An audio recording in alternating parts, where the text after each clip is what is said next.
Did I fuck that up? Oh no, maybe I did.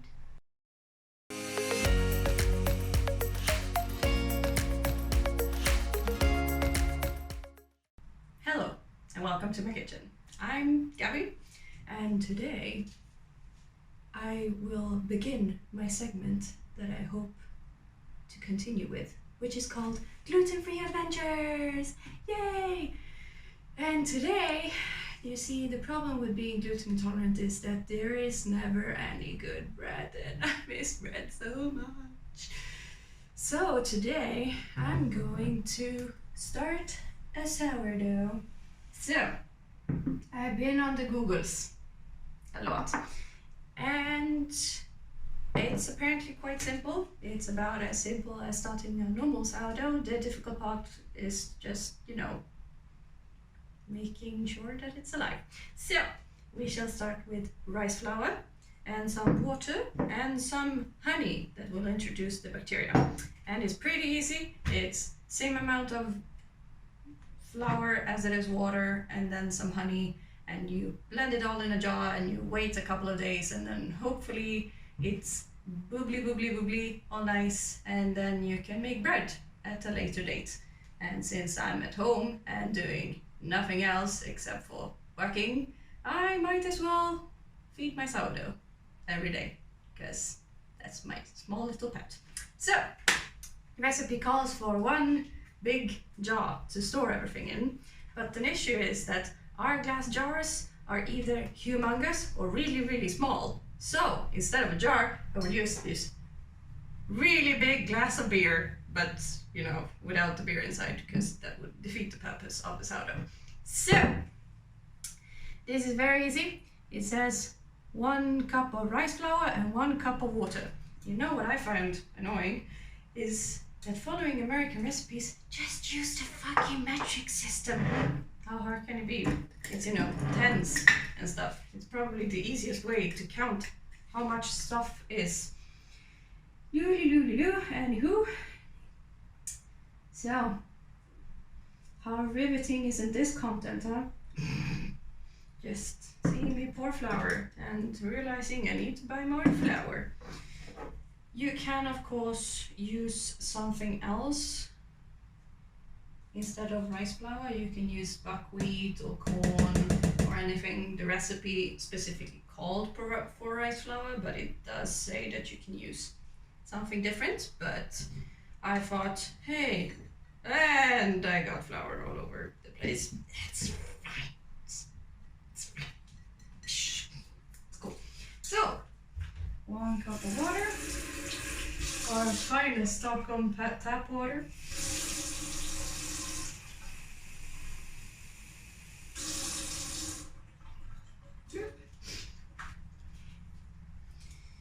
One cup. And then it says 1 tablespoon of raw honey. This is a tablespoon, and this is honey. This is Swedish honey. And this is gonna get very gooey. And then you just blend everything together. Whoop.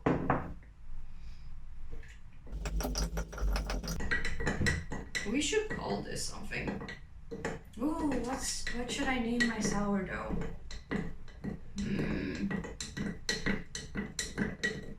Maybe Sture. Sture sounds like a good name. It's a Swedish male name. It's a bit old school. But making sourdough from scratch is also quite old school, so I think that's fine. And the honey did not release. This is going great! Have you ever thought about if American-sized tablespoons are the same size as European tablespoons? Because I just thought of that. Yeah, maybe I should Google that.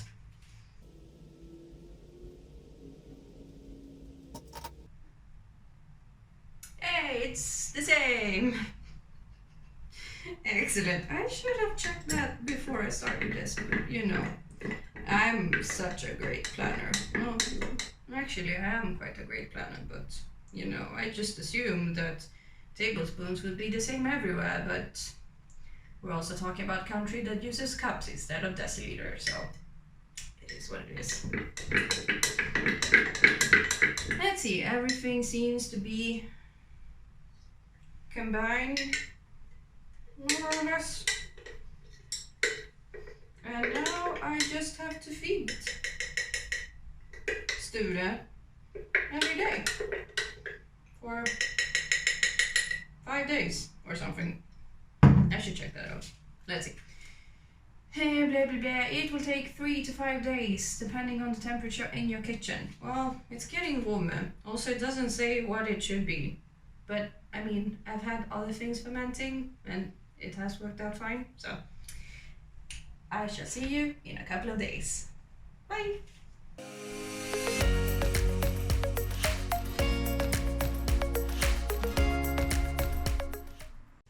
So it has been a week of me taking care of Sture.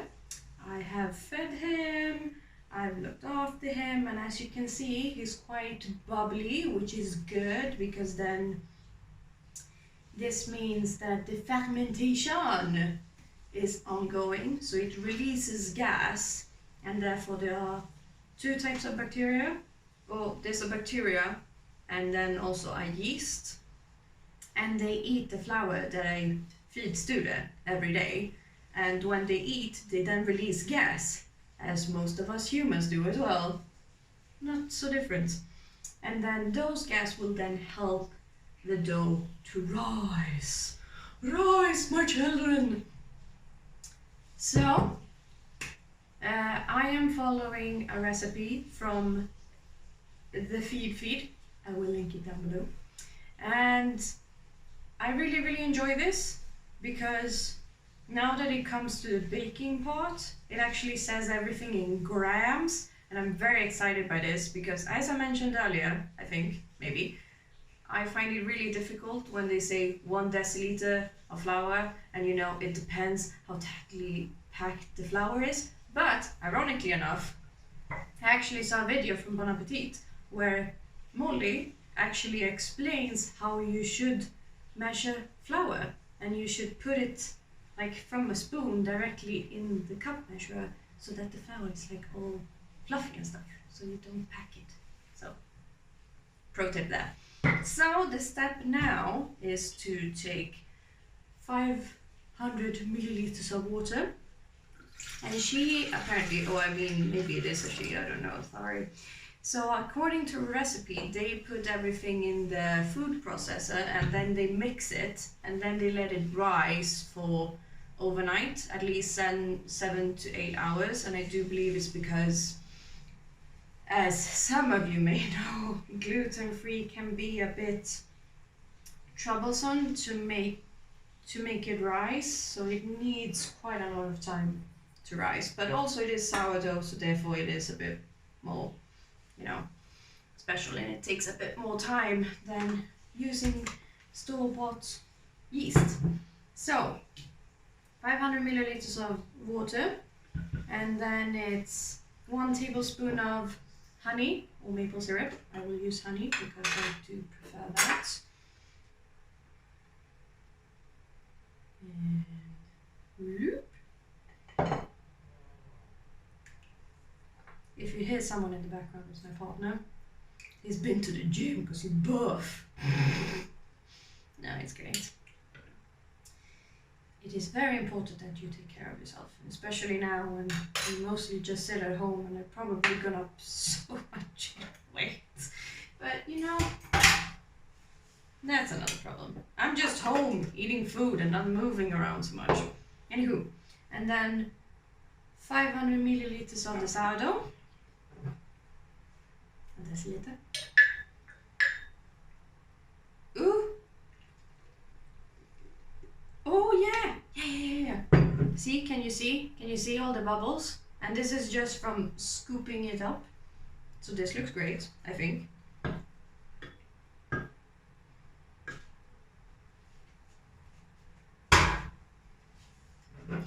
And then flour. This is corn flour. And I need, the difficult part with this recipe is that everything is written in like one long text and not in smaller parts, so it's hard to find where everything is. 100 grams, oh no, I changed the apple pear. Sometimes I feel like a grandma, I don't know how technology works, and I work in IT. Okay, blah blah blah. 100 grams of corn flour, 100 grams of rice flour, and then 50 grams of millet flour. I don't have millet flour, I have like 7, 8, a bunch of different gluten-free flours, but not that. So I will use durra instead, because apparently they're both in the same family, kind of. It's probably fine. There you go. 100 grams of this. Excellent. And 100 grams of this.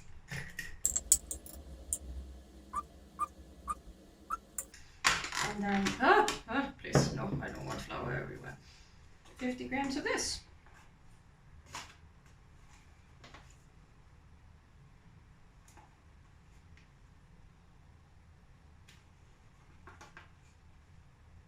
Excellent. So in total, 250 grams of flour, different kinds. And you put it in the food processor.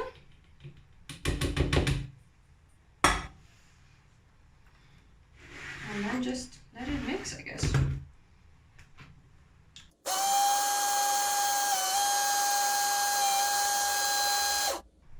Oh, it says low speed. Oh no. Oh no. Oh well. I guess that's tomorrow Gabby's problem. You know, learning by doing, man. Learning by doing.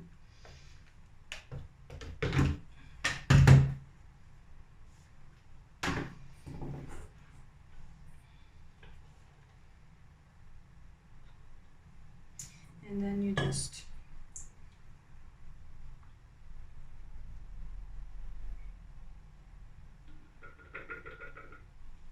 take this and let it sit out for overnight. So I guess I will see you tomorrow, and hopefully this worked and I didn't fuck it up.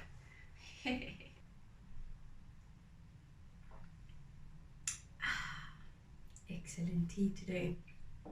So another day and we're ready to bake. So I let this sit overnight. It's a bit jiggly and there's bubbles in it. I noticed that there was starting to form a layer of water last night. So I actually fed it more flour, because if there is a level of water, then there's too much liquid in comparison to flour. So you have to feed it. So I've done that. So hopefully it's fine.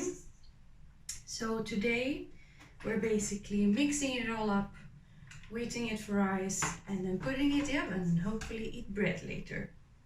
I love bread. So, as per usual, my trusty scale.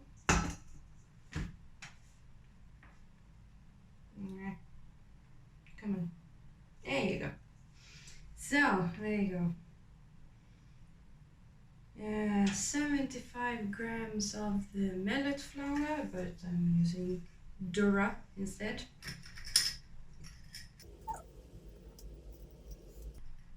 I have no idea how this is supposed to look, which I find troublesome. I would enjoy to have pictures to see if it's the right amount of wetness, but I guess we'll see. It says more or less how it should be, so I'm guessing we could just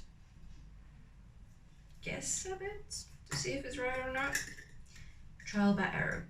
And then 125 grams of rice flour.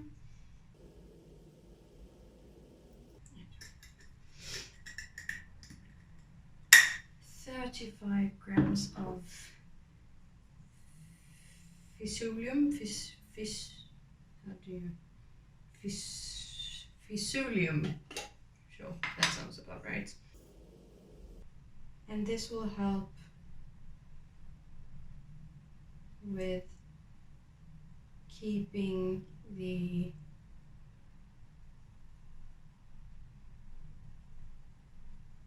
I can't count.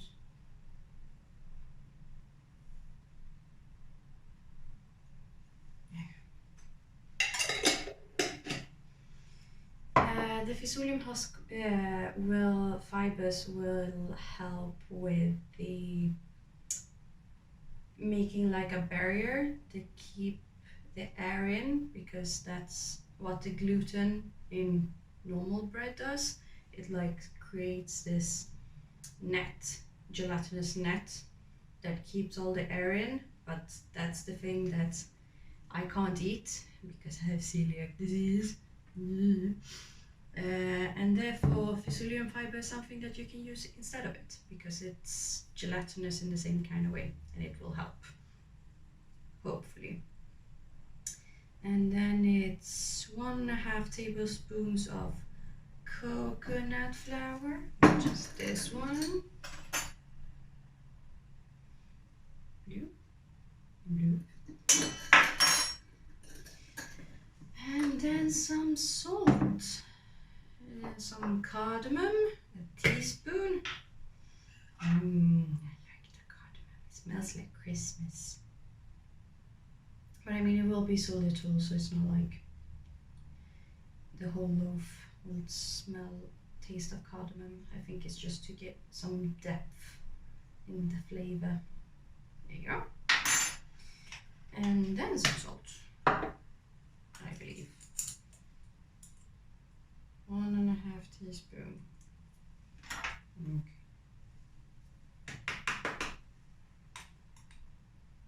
Okay. There you go. And then 400 milliliters of water.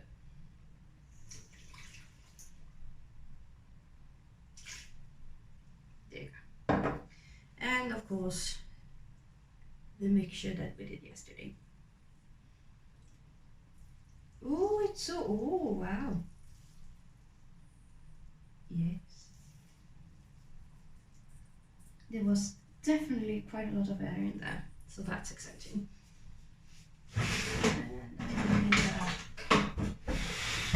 As we call it in Sweden, slickepott. It's a great word. So with other words, I did not fuck it up by running it on high speed. So now I just put it all together, I guess. So have you noticed how a lot of people have started baking lately, now that they're stuck at home? You can't find yeast anywhere in the city. It's crazy. You know, some friends of mine have gone to like 5 different stores to get yeast, and then they buy a bunch of it and they give to their friends.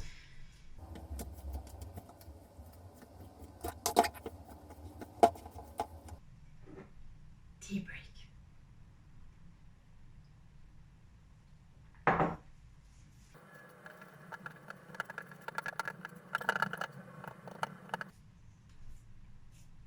Your dough will now be a nice thick batter, but will still be sticky to the touch. I mean, yeah, it's definitely sticky. Is it a batter? I don't know. What defines a batter? What defines a dough? I guess it's the amount of liquid. It says to mix it on medium speed for 10 minutes, but not with what. So I'm just mixing it until it looks like everything is incorporated, I guess.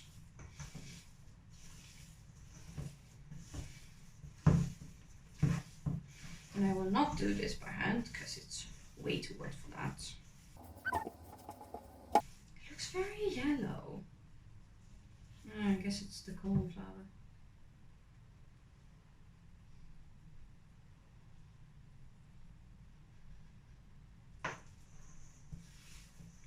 really smell bready though. Although the smell of bread is kind of the smell of wheat. And of course, there is no wheat in this.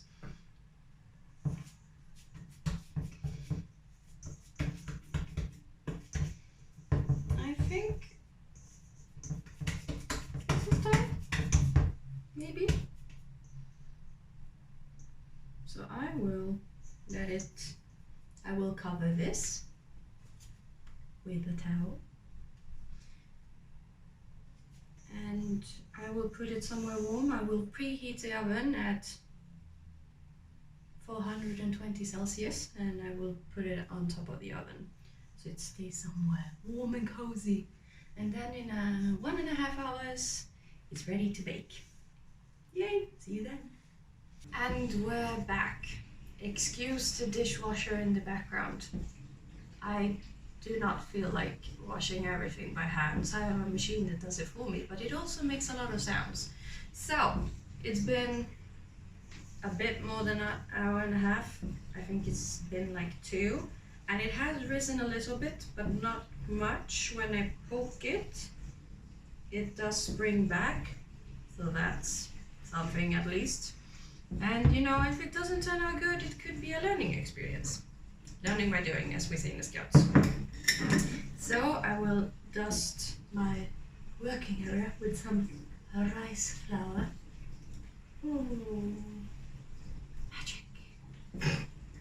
And then gently flop it out. I mean, I can see now that I release it, I can actually see some bubbles. So yeah, see, maybe you can't see it, but there are definitely bubbles. So excellent. And usually they do rise up a bit in the oven as well. So apparently I'm supposed to half this because it makes 2 loaves, and then gently shape them into 2 balls, and then shove them in the oven that is preheated at 220 degrees Celsius. Do not ask me how much that is in Fahrenheit. And then leave it there for an hour and 15 minutes. And apparently the last 20 minutes I should go down to 200 degrees Celsius. So I shall definitely do that. Now, how do I half this in a good way? I should not have put it directly. Why did I not think about this?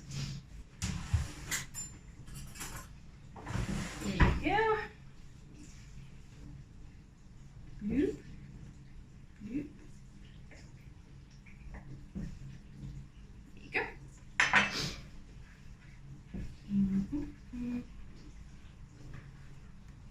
Release. Okay.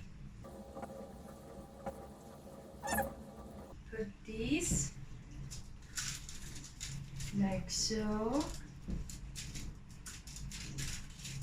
Excellent blob. Now to the second blob. I'm trying to be as gentle as possible so that I don't ruin the bubbles in the loaf, so it doesn't escape. Oh la la, look at this. 2 blobs. And then I shall dust them with some more rice flour. And now my hands are sick. Why is life so hard? Yeah. Yeah. There you go.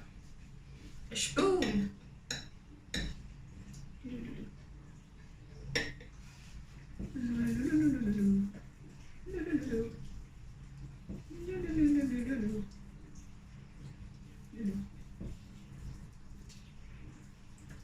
Ooh. So dusty. And then into the oven they go.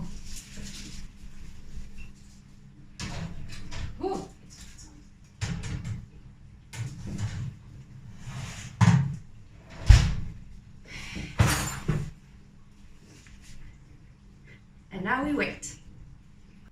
So I just took these puppies out of the oven, and as you can see, they actually have risen a bit, especially here, which means that the yeast in the sourdough has been active and they're really warm. I haven't had newly baked bread in a long time, and if you can hear that, it sounds hollow, which is good because that means that there is air inside of the bread. But now for the true test, cutting it. Just oh yes.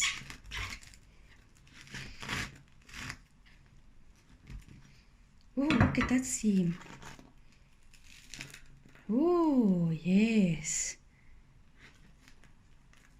Oh, can you actually see the air pockets? Yes.